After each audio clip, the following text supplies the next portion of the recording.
on the sleeve of his sweatshirt. All he could think about was that he didn't get the photo. He was used to his father's violence. He'd lived through it like he always did. But the photo would have made him a god. 1. Tess danced in the rain. She danced in her underpants and an old tank top with her feet tucked into a sad pair of once silver ballet flats. She stomped her feet on the slippery, moss-covered flagstones under the dripping hickory tree that had sheltered the mountain cabin for so many years.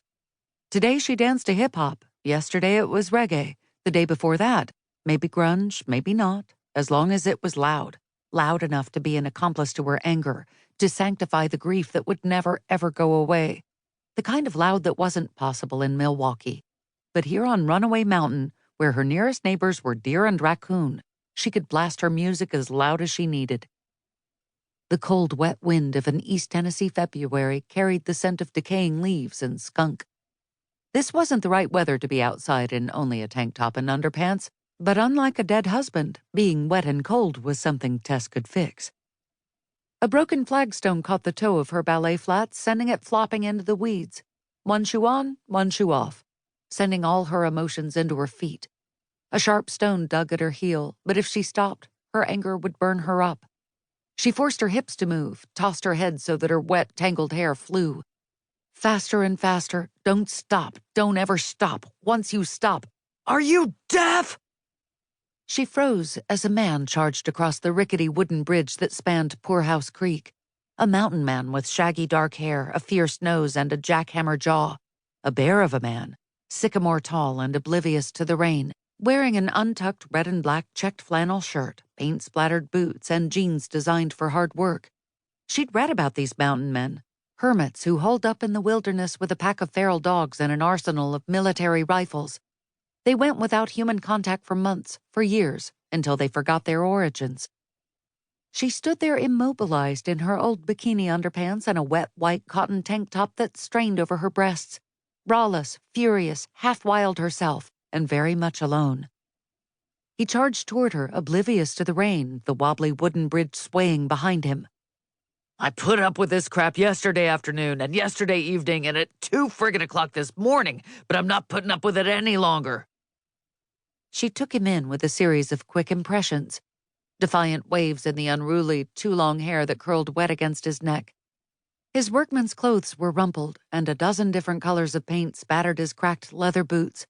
His beard stubble wasn't long enough for a crazed hermit, but he looked crazed nonetheless. She wouldn't apologize. She'd done enough apologizing back home for the burden her grief had put on her friends and her co-workers, and she wouldn't do it here.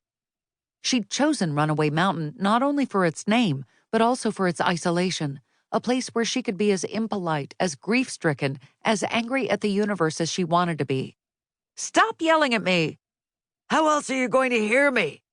He snatched up her Bluetooth speaker from its dry spot underneath the splintered remains of a picnic table. Put that down! He jabbed at the power switch with a big, blunt-fingered paw, shutting off the music. How about a little common courtesy? Courtesy!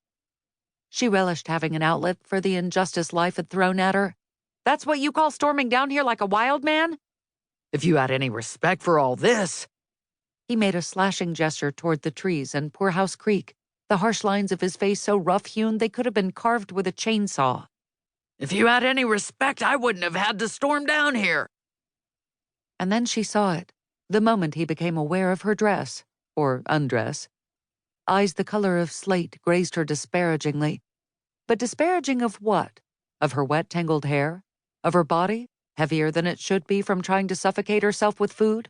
Her legs? Her ratty underwear? Or maybe just her audacity for taking up space on his planet? Who was she kidding?